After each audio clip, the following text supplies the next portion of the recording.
সদস্যবৃন্দ, কেন্দ্রীয় নেতৃবৃন্দ এবং এখানে উপস্থিত ভাই বোনেরা, আসসালামু আলাইকুম। আজকে সকাল থেকেই আমরা এই দিনটি পালন করছি। আমরা সকালে গিয়েছি মিরপুরে বুদ্ধিজীবী যে স্মৃতিসৌধ আছে সেখানে শ্রদ্ধা জানাতে।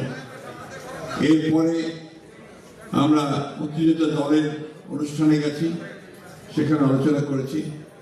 এখন এই মুহূর্তে আমাদের নেতৃবৃন্দ আপনাদের সামনে এই বুদ্ধিজীবী দিবস সম্পর্কে আলোচনা করেছে। আজকে যারা তরুণ, অর্থাৎ যাদের বয়স 30-এর নিচে, তারা এই দিবসটি সম্পর্কে সরাসরি কোনো ধারণা রাখেন না। কিন্তু এখানে আমরা যারা আছি, এখানে যারা সেই সময় যুদ্ধের সময় তরুণ ছিলাম, আমরা নিজেরাই উপলব্ধি করেছি, দেখেছি 1971 সালে আমরা যুদ্ধে অংশ নিয়েছিলাম এবং মূল লক্ষ্যটি ছিল যে আমাদের এই দেশের, এই অঞ্চলে, এই ভূখণ্ডের মানুষের যে অধিকার, সেই অধিকারকে হরণ করছিল পাকিস্তান। রাজনৈতিকভাবে আমাদেরকে শোষণ করছিল, বঞ্চিত করছিল, অর্থনৈতিকভাবে আমাদেরকে নির্যাতিত, বঞ্চিত এবং আমরা বঞ্চনার শিকার হচ্ছিলাম এই অঞ্চলের মানুষ। সেই কারণেই দীর্ঘকাল আমরা সংগ্রাম করেছি এবং সবশেষে সেই সংগ্রাম পাকিস্তান রাষ্ট্রের বিরুদ্ধে বিদ্রোহ করে একটা স্বাধীন রাষ্ট্র প্রতিষ্ঠার লড়াই সংগ্রাম আমরা করেছি এবং সেই যুদ্ধে ডাক দিয়েছিলেন আমাদের শহীদ প্রেসিডেন্ট জিয়া রহমান, আমাদের দলের প্রতিষ্ঠাতা। প্রিয় সহকর্মীবৃন্দ, এই শহীদ বুদ্ধিজীবী দিবসটি আমাদের কাছে খুব ভারাক্রান্ত। কারণ ঠিক 2 দিন আগে স্বাধীনতা পাওয়ার, 16 ডিসেম্বরের আগে, অত্যন্ত পরিকল্পিতভাবে একটা নীল নকশার মাধ্যমে একটা জাতিকে সম্পূর্ণ মেধাশূন্য করে দেওয়ার একটা চক্রান্ত ছিল সেটা। এবং দুর্ভাগ্য আমাদের যে পাক হানাদার বাহিনীর সঙ্গে যারা সেদিন যোগ সাজস করেছিল, তাদের প্রতিনিধি হয়ে এসে বাড়িতে বাড়িতে, বিশ্ববিদ্যালয়ের কোয়ার্টারগুলোতে অথবা তাদের বাড়ি থেকে যারা তুলে নিয়ে গিয়েছিল, তারা ছিল কিন্তু বাঙালি সন্তান। এবং আজকে আমরা খুব ভালো করে জানি যে তারা কারা ছিলেন এবং আমাদের ইতিহাস প্রমাণ করে যে তখনকার সেই রাজনৈতিক শক্তি যারা বাংলাদেশের স্বাধীনতার বিরোধিতা করেছিল, তারাই সেদিন আমাদের সেই সূর্য সন্তানদেরকে তুলে নিয়ে গিয়েছিল। প্রিয় বন্ধুগণ, এই বিষয়টিকে হালকা করে দেখার কোনো কারণ নেই। কারণ বারবার এই চক্রান্ত, ষড়যন্ত্র হয়েছে, বারবার এই দেশের মানুষের উপরে আঘাত এসেছে এবং তাদেরকে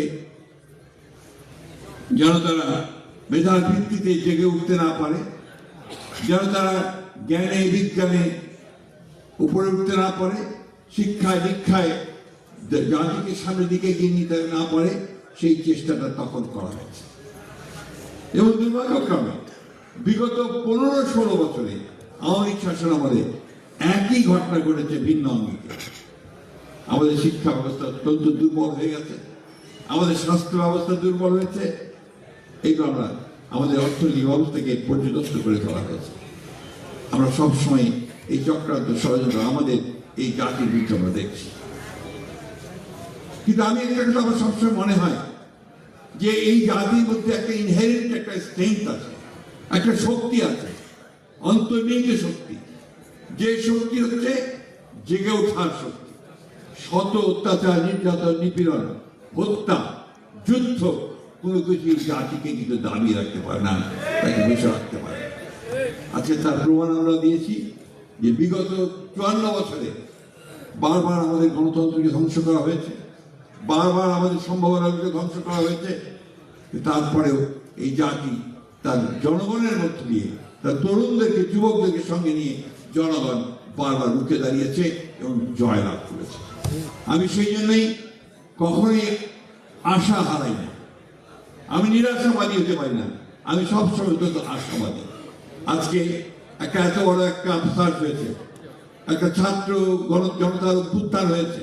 আমরা ভয়াবহ এক ফ্যাসিস্ট শক্তিকে, যারা 15 বছর এই দেশের মানুষের অত্যাচার, নির্যাতন, নিপীড়ন চালিয়েছে, যারা এই দেশের অর্থনীতিকে ধ্বংস করেছে, রাষ্ট্র ব্যবস্থাকে ধ্বংস করে দিয়েছে, তাদেরকে সরিয়ে দিয়ে আমরা কিন্তু একটা নতুন সম্ভাবনার দ্বার তৈরি করে ফেলেছি, একটা নতুন সুযোগ সৃষ্টি হয়েছে।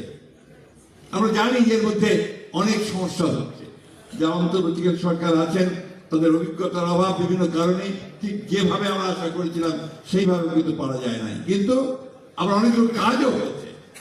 আমাদের সংস্কারের কথা আমরা বলেছিলাম, সেই 2016 সালে আমাদের নেত্রী দেশনেত্রী বেগম খালেদা ভিশন 2030 দিয়েছিলেন, তখনই আমরা সংস্কারের আশা মানুষের মধ্যে তুলে ধরেছিলাম।